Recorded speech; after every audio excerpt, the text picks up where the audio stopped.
Okay, welcome back. Today I want to talk about BECMI again. Basic, expert, companion, masters, and immortal, I think is what that is. I should know by now.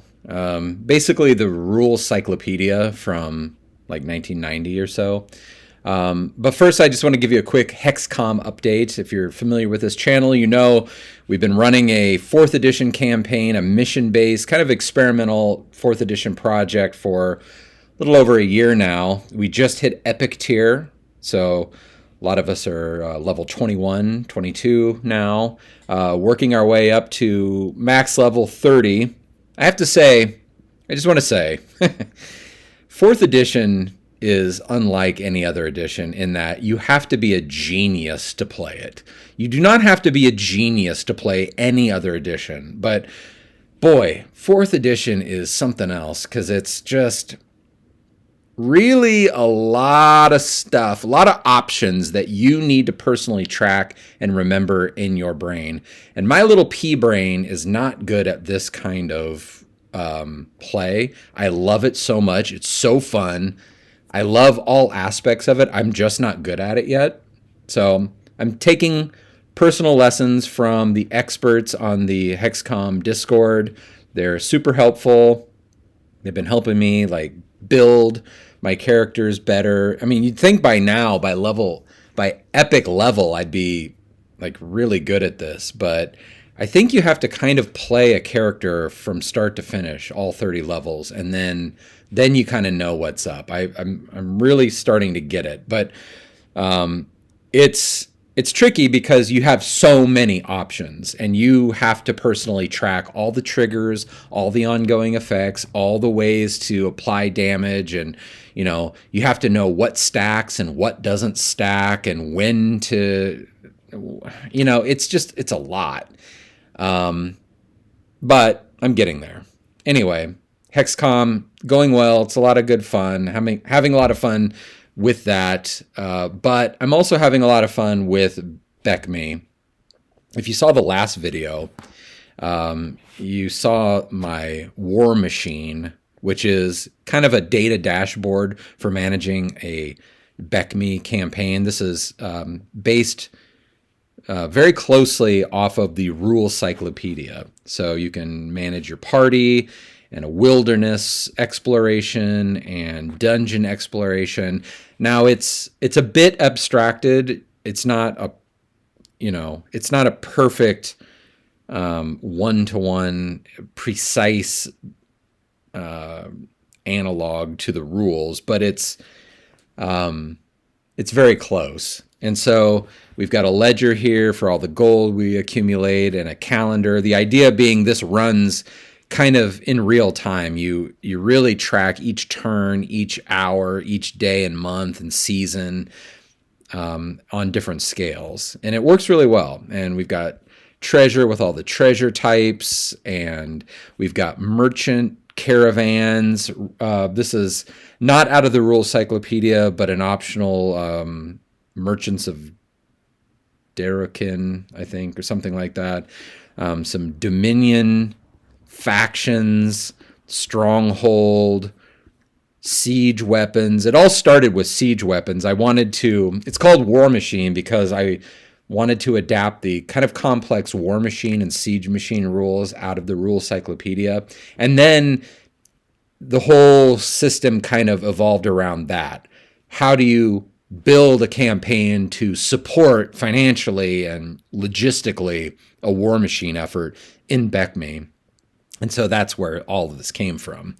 And then a lab where you can, research spells and craft magic items. Works really well. It's really fun. You can get a lot out of it.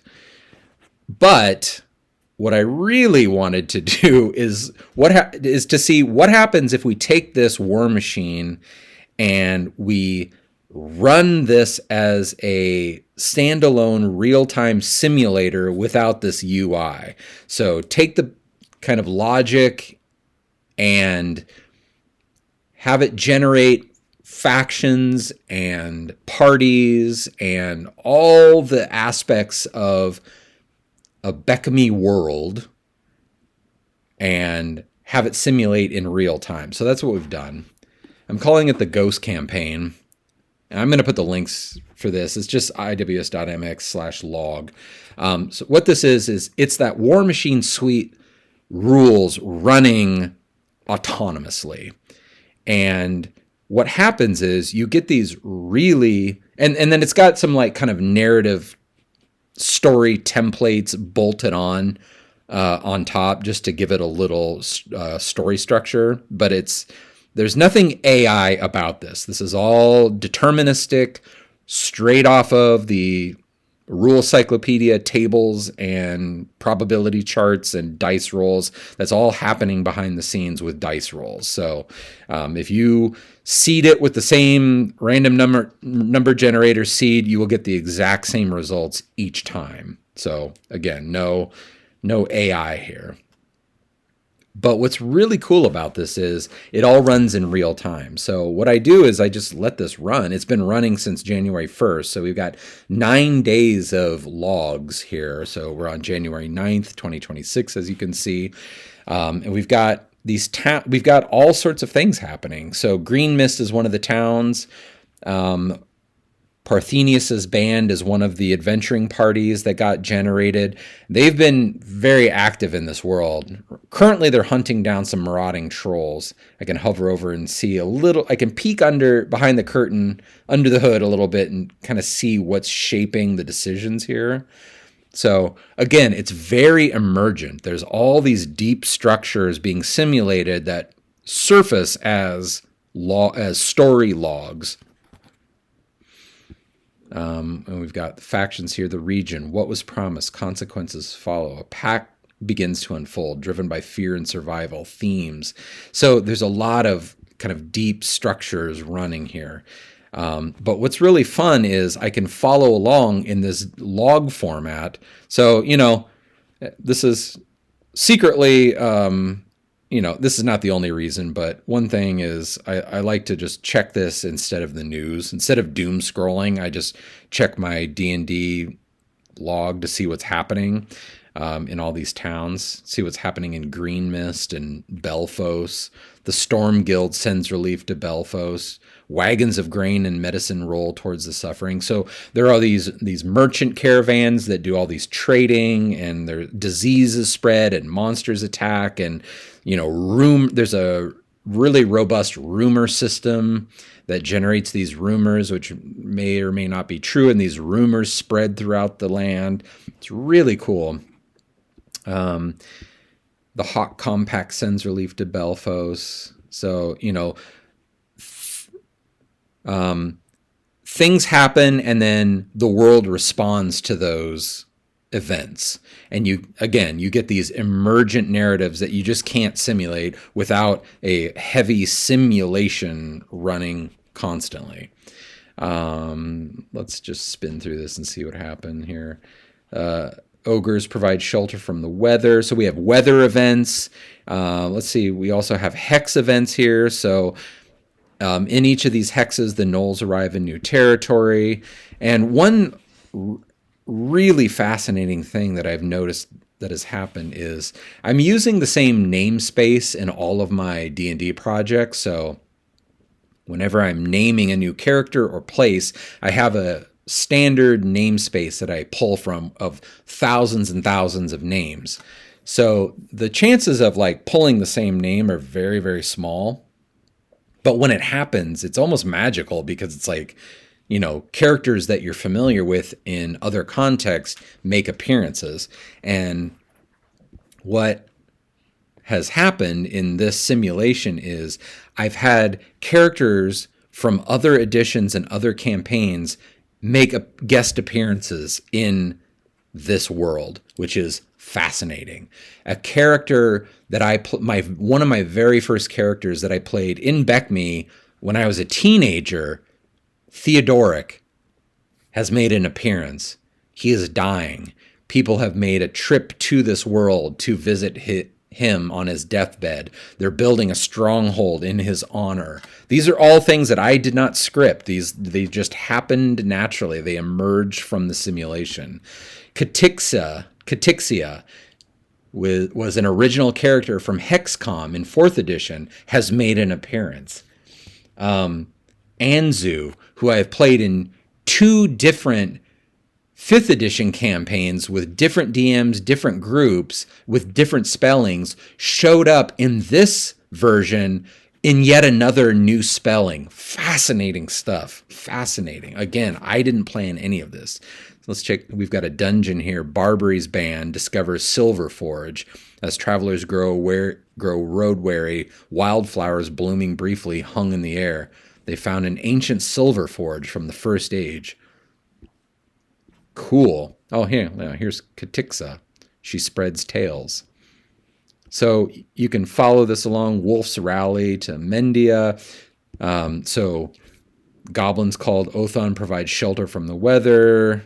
All these things going all the way back. So you can read through all this. Very cool stuff. Yeti sets traps for the unwary Barbary's band.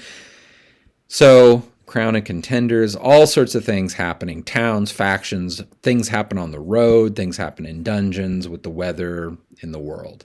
So I can also export the world. I can also export the events. But the cool thing here is I can flip back to War Machine Suite and I can import from the log. So I can choose here, downloads, here's world.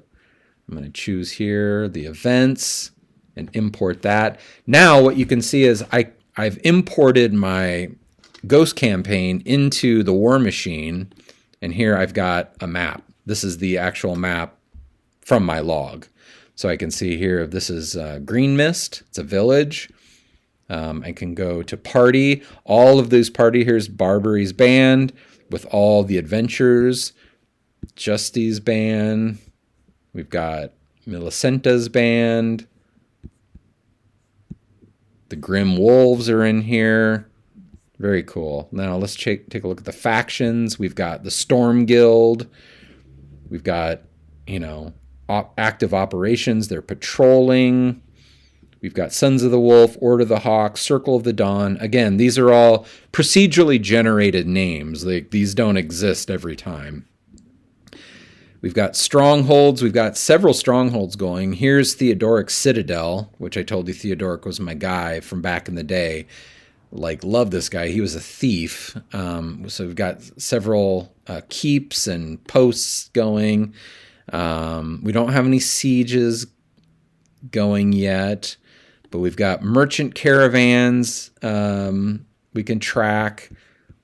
Here we've got spice, pepper, and cinnamon. Grain and livestock, so we can track all of that. What else? Dominion, we can see here's Green Mist with our ruler, and then we can see what resources we have here, the gold that we've got for that Dominion. The calendar, it imports all the logs here, so we can actually see the chronicle here. This is that log. Storm Guild sends relief, so you can kind of see the log here in the calendaring system.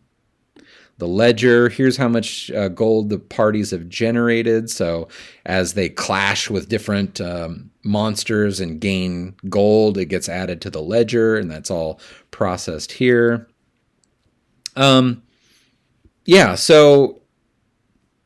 and then I can change this data, so I can, if, I want to do something to it or it's not quite right, I can change it here. Eventually I'll be able to export that back out into the world, but not quite yet. But really it's all about the Ghost campaign. Let me go back to see what's happening here. Yeah, we're still, Parthenius's band still hunting down the marauding trolls in Green Mist. So, this kind of fulfills one of my it's sort of like a 0-player game where I just want to watch what happens. But the cool thing is, because I've got these other characters that have made these guest appearances, now I've got sort of an interface for my home D&D campaign. So, with my family, we have a D&D game going, and what we did is we went and paid our kind of respects and visits to Theodoric to talk to him on his deathbed, and had a little adventure based on this ghost campaign. So we've got some real world interfaces, but then the world itself just keeps chugging along without our input, and we can affect things and kind of check in on it as needed. So if we don't play for a week, events keep happening in real time. So for example, if we come back to the strongholds here, you'll see we've got 185 days left on the Tideguard Castle, 180 days left on Theodoric's Citadel, Theodoric, 40 days on Hans Rudy's Post, 140 on Bastion Keep. Cool. So that's in real time. So literally in 180 days from today, which is January 9th, 2026, the Citadel will be finished. So it's all in 1-to-1 time. Same with the caravans, everything, and this is all based on, BECMI travel times and derived time values from that D&D system. So just wanted to share that. If you want to follow along, you can go to the log and kind of see what's going on. Other than that, that's it. Just an update on just the weird D&D experiments going on. Just trying new things and seeing what sticks. Trying to play D&D differently, There's just something about current D&D isn't quite hitting with me. I don't know. I don't want to go into that, but I think it's just good to try new things, try new experiments, and this is one approach. Hope you like it.